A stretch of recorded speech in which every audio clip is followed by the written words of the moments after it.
Mrs. Eleanor had everything she could ever ask for. Big houses, acres of land, workers who bowed when she walked by. But in her grand living room, full of art and treasures, her heart remained restless. Her only son, James, had just returned from many years overseas. He was a handsome, smart, and kind-hearted man who came back to manage his late father's empire.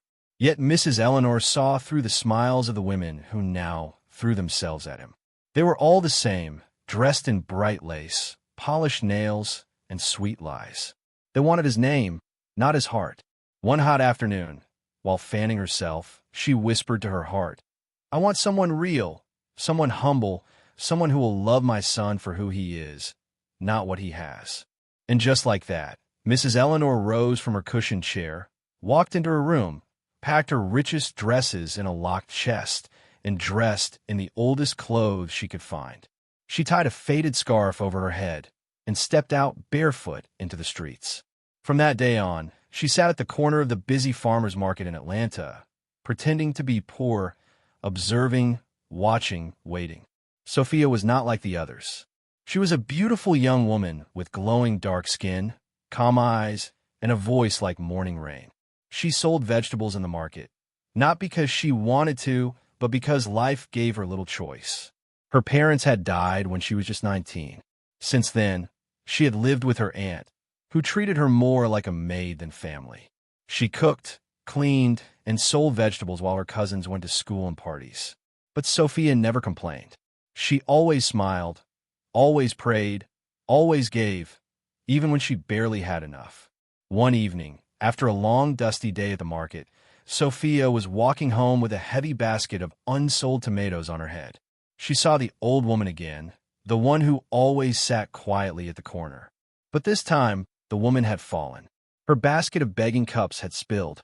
People passed by. Some even stepped over her hand. No one stopped. Sophia's heart broke. She dropped her own basket and ran to the woman. "Ma'am, are you okay?" she asked softly.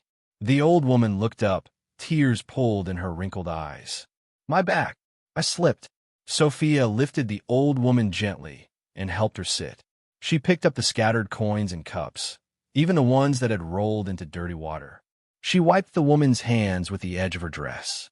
"Let me walk you home," Sophia offered. "I don't have a home," the woman replied. Sophia looked at her and smiled. "Then you'll follow me. I'll give you a place to sleep tonight." That night, Sophia gave the old woman her own portion of grits and greens. She even shared her small blanket to keep the woman warm.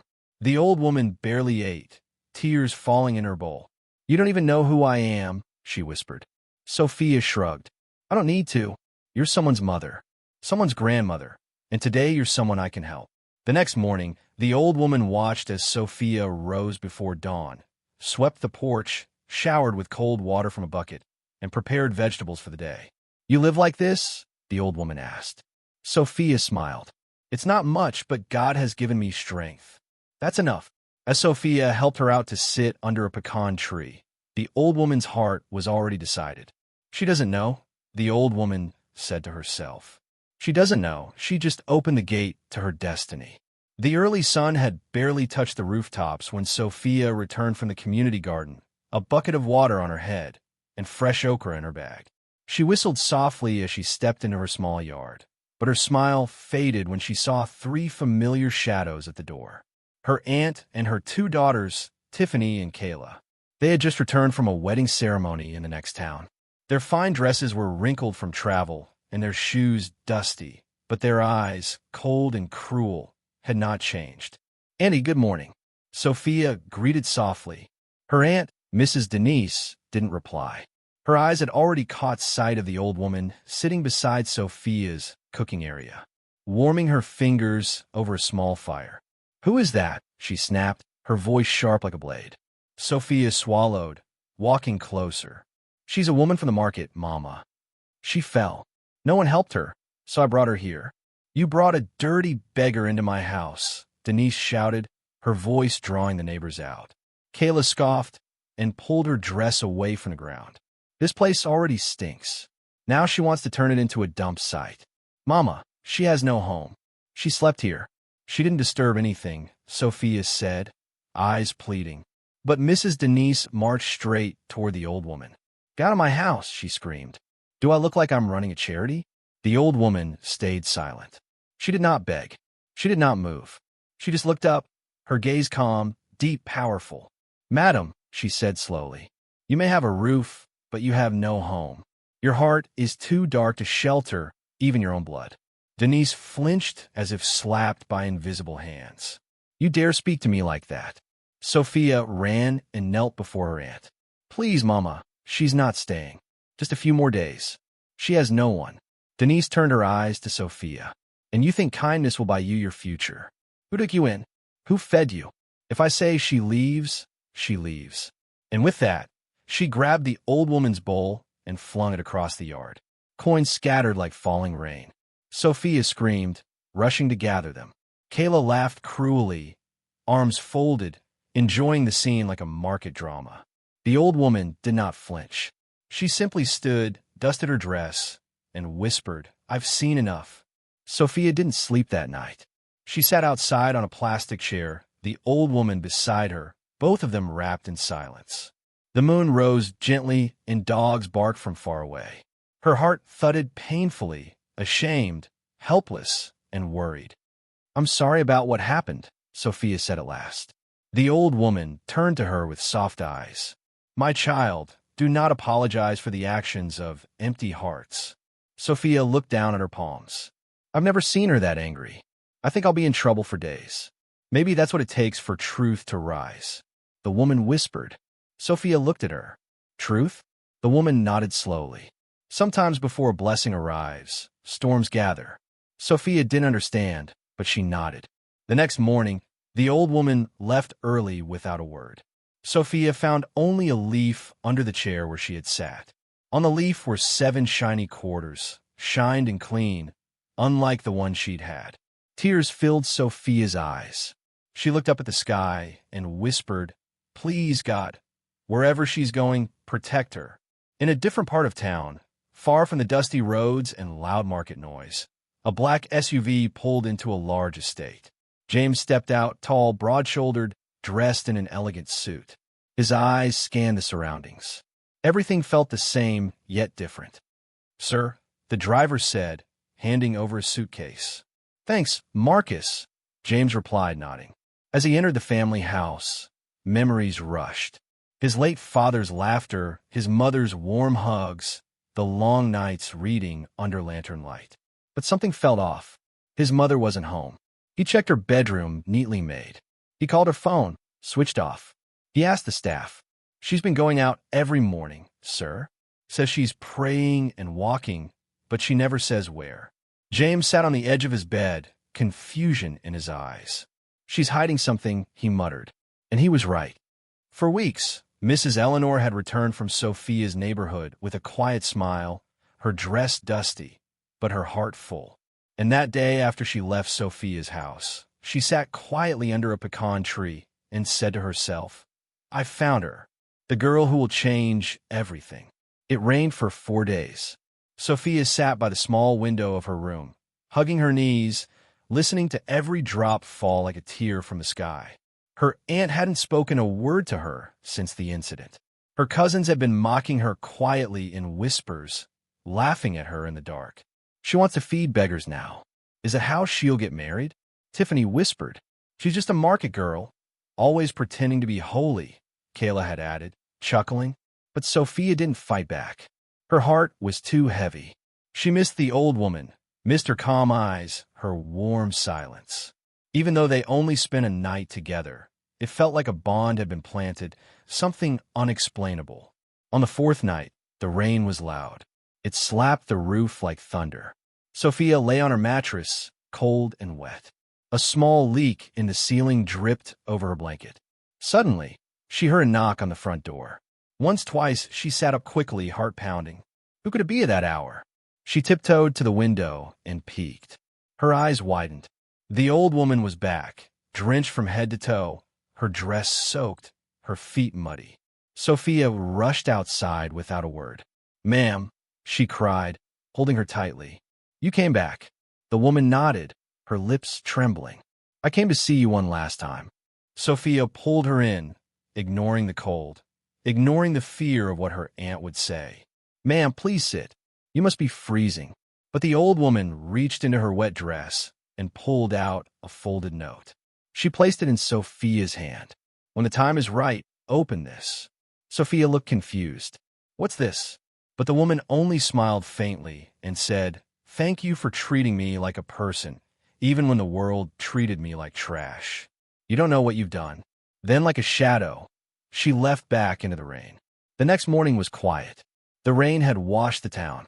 The air felt cleaner. Sophia was on her way to the market, walking in flip-flops, her sneakers still drying by the stove. Meanwhile, on the opposite road, James was driving with Marcus, trying to understand the city again. As they slowed near the market, something caught James's eyes. A young woman carrying vegetables in a basket on her hip. Her skirt was stained at the hem, and her shirt clung to her skin from the dampness. But her face, she was beautiful, but not the flashy kind. There was something gentle, something honest in her eyes. James leaned forward. "Who is that?" Marcus squinted. "That's Sophia. Everyone here knows her. Lives with her aunt, sells vegetables, takes care of everyone, even when she has nothing." James's heart shifted. He watched as a small boy tripped and fell. Without hesitation, Sophia dropped her basket, picked him up, cleaned his knees with the edge of her dress, and hugged him until he stopped crying. That was the moment. "I want to meet her," James said, his voice low.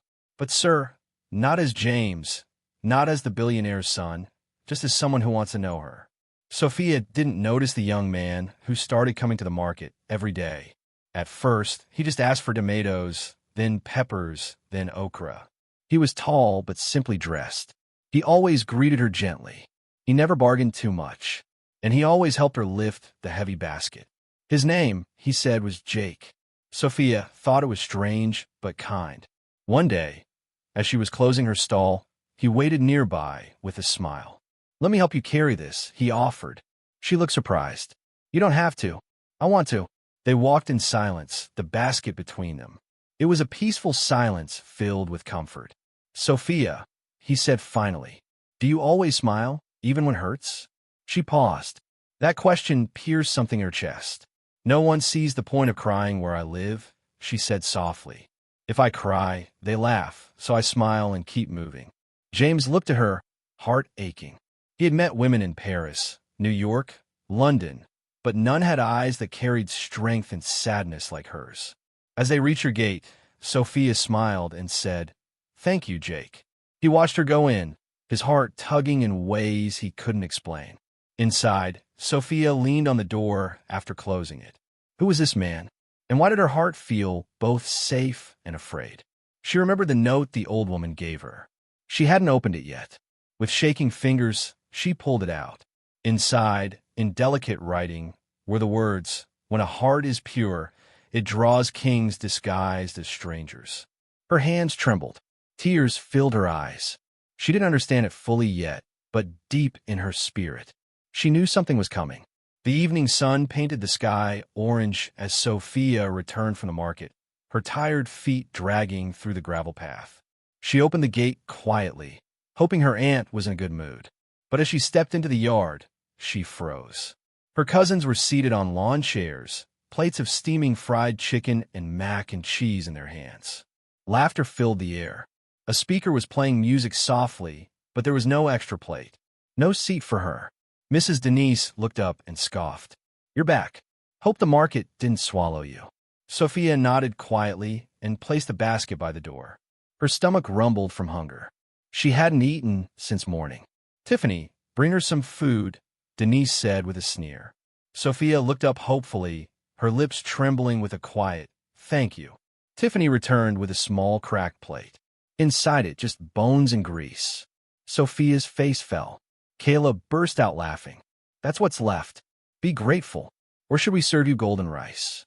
Her hands shaking, Sophia took the plate, sat by the kitchen wall, and slowly picked at the cold bones.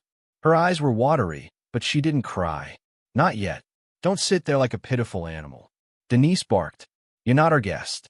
You want us to kneel and beg you to eat." Sophia stood and quietly walked into her room. Her plate was untouched. That night, as the house went quiet, she sat by her window, staring at the moon. "Mama, Papa," she whispered to the stars. "I don't know how long I can keep pretending to be strong." Her tears came silently, wetting her dress, soaking her chest, breaking her heart. The next day, James, still going by Jake, found her by the side of the market, crying quietly.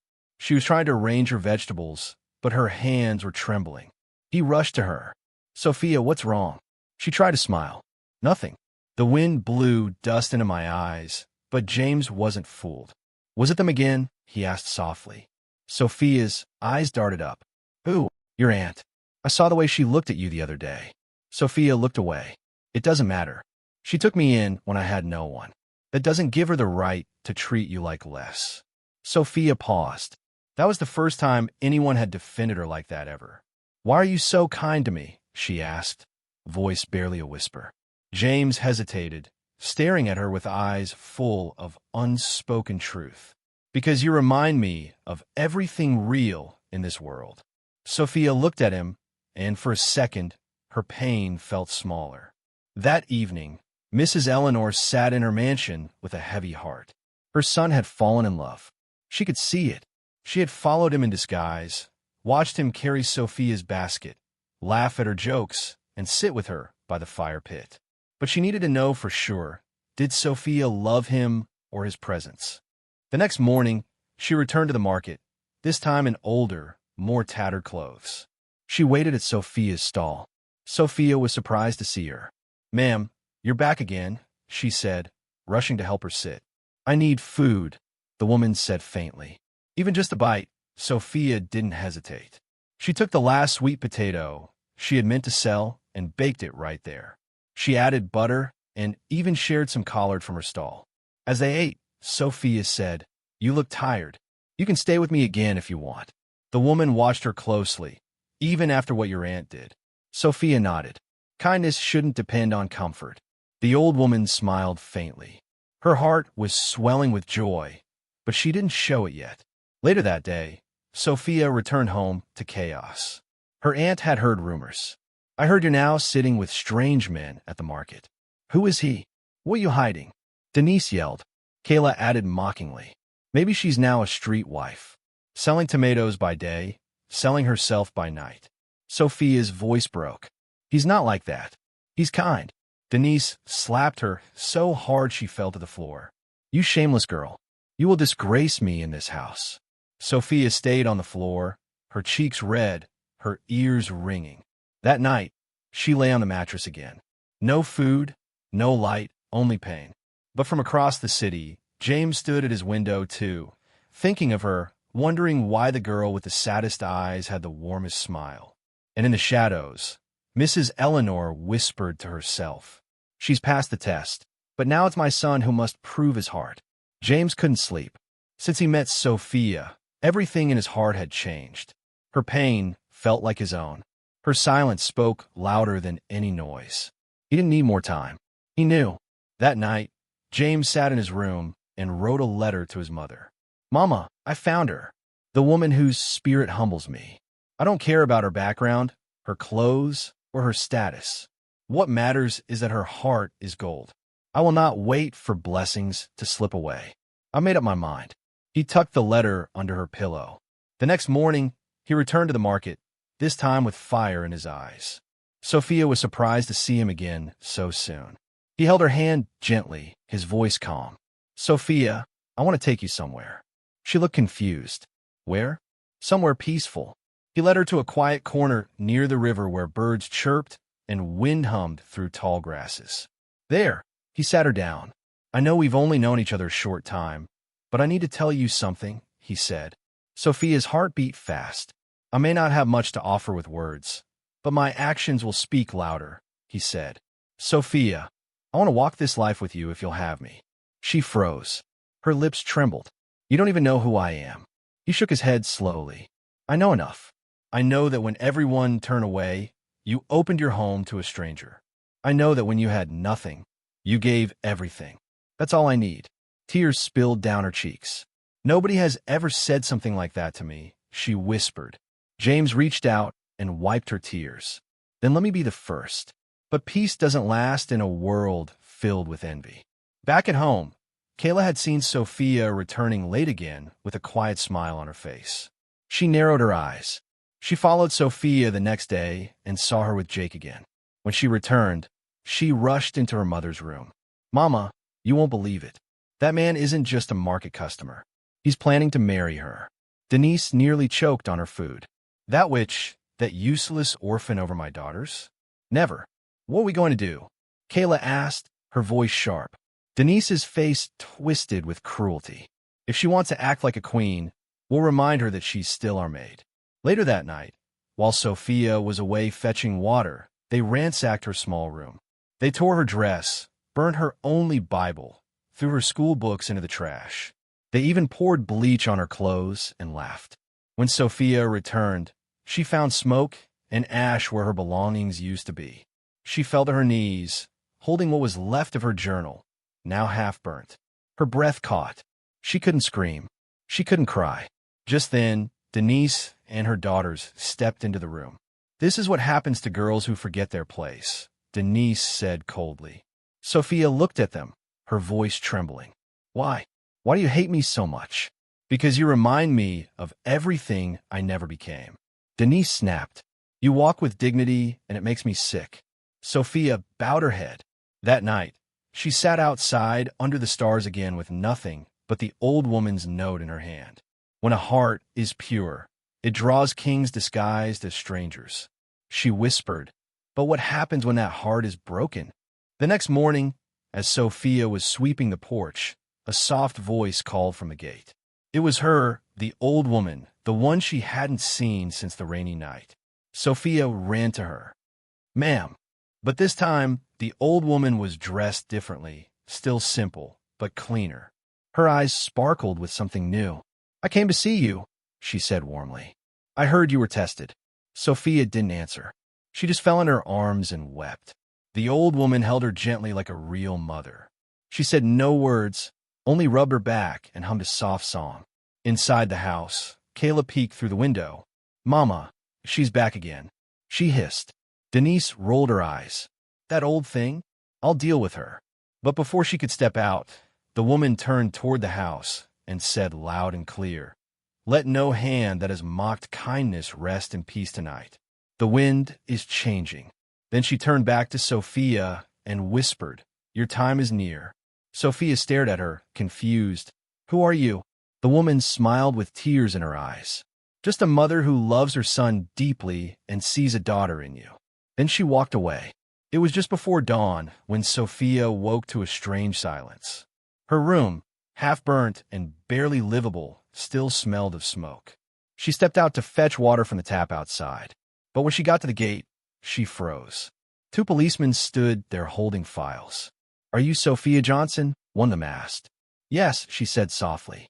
"You are under investigation for stealing money and items from Mrs. Denise's house," the officer said, his voice cold. Sophia's heart stopped. "What? What do you mean?" "She took my diamond necklace and $10,000. Denise's voice rang out like a snake's hiss behind her. "She went into my jewelry box and took my earrings, too," Tiffany added, pretending to cry. "I didn't," Sophia said, her voice shaking. "I swear I didn't take anything." But the officers were not listening. Before she could say another word, they grabbed her wrists. One of them tied a zip tie around her hands. Sophia fell to her knees. "Please, I've never stolen anything in my life. Move," they barked. As they dragged her away, neighbors came out of their houses whispering and watching. "That girl, she always looked too quiet. See now, you can't trust these so-called innocent ones." From a distance, Kayla laughed cruelly and threw a small stone at her feet. "That's what you get for chasing rich men." James arrived at the market that morning only to hear that Sophia had been arrested. His whole world spun. He didn't wait for his car. He ran.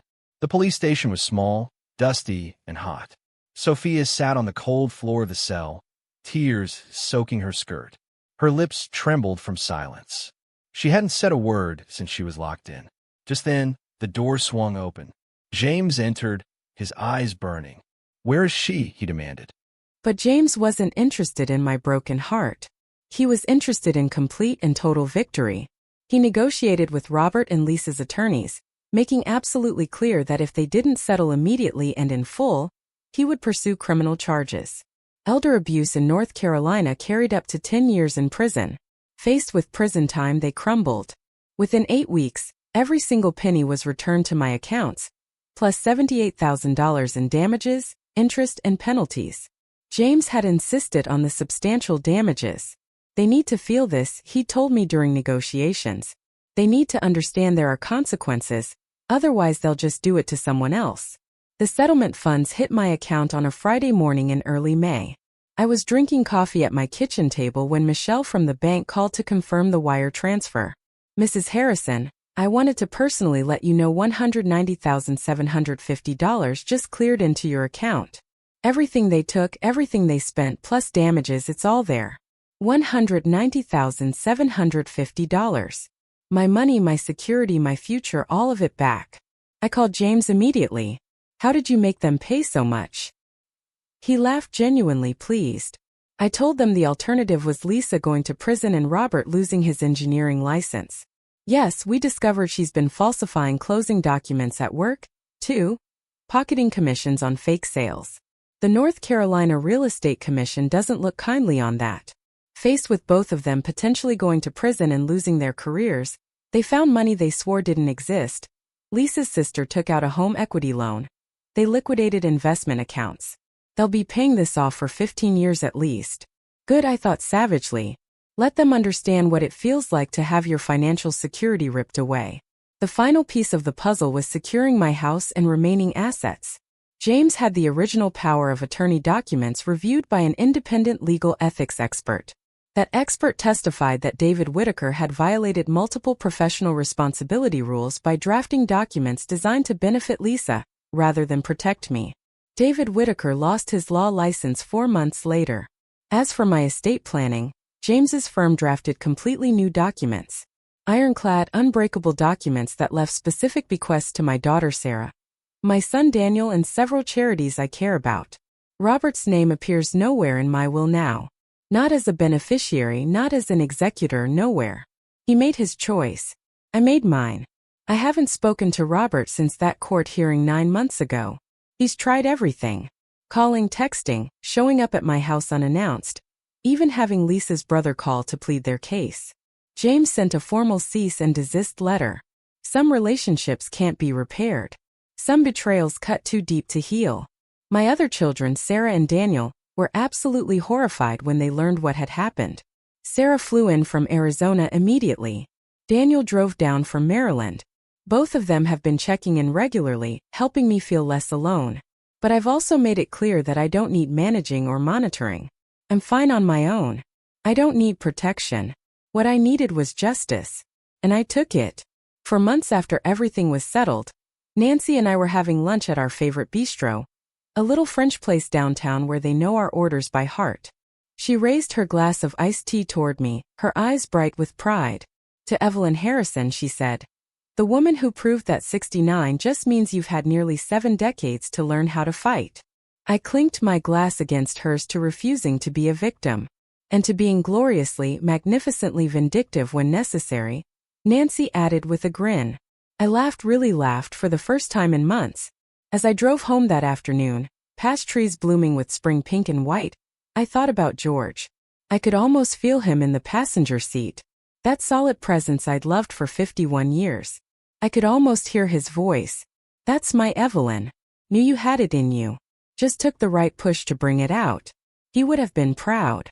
Hell, I was proud of myself. My life now looks much like it did before all this happened. Quiet, simple, filled with church activities and garden work and lunches with friends. I still volunteer at the clothing drive every Wednesday. I still tend George's hydrangeas, which are thriving. I still have coffee on my front porch in the mornings, watching the neighborhood come alive. But I carry myself differently now. There's steel in my spine that wasn't there before, forged in the fire of betrayal and hardened by the fight for justice. When people look at me, they don't just see a sweet elderly woman. They see someone who fought back and won. They see someone you don't want to cross. The money is safely in my accounts now, managed by a fiduciary financial advisor James recommended. Someone with actual credentials, legal obligations, and oversight.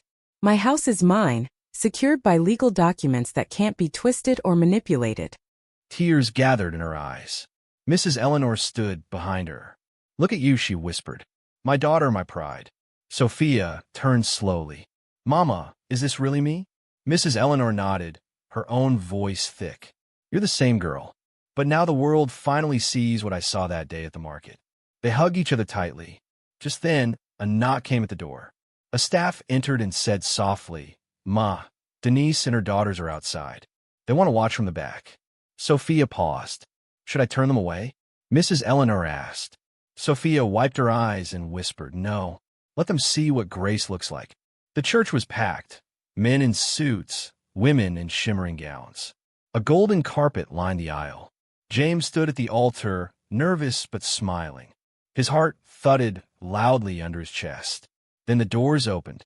Gasps echoed. Sophia stepped arm in arm with Mrs. Eleanor. The crowd stood. Some wept openly. Even the pastor choked on emotion. James's eyes filled with tears the moment he saw her. She was everything he had prayed for, everything he didn't know he needed.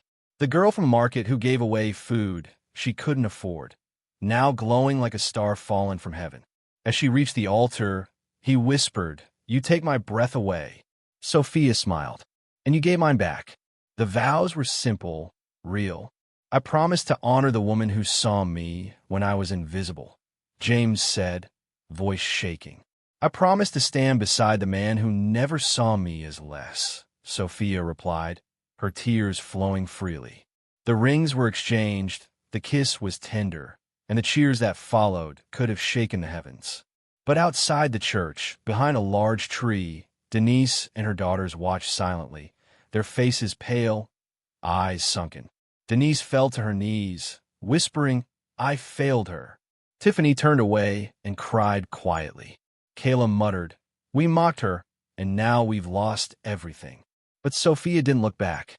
She walked into her new life with grace. After the wedding, the reception was held at the Grand Harrington estate. Hundreds attended. When asked to give a speech, Sophia walked gently to the stage holding James's hand. She paused, looked at the crowd, and said, "There was a time I slept on the floor with one dress. A time I sold vegetables in the sun while others mocked me. A time I was beaten, accused, and left in a police cell with no one to call. The crowd grew still, but I still chose to smile. Not because life was easy, but because bitterness makes the heart heavy, and I knew mine needed to fly." She looked toward the crowd and saw old neighbors, market women, strangers, and even children with tear-filled eyes.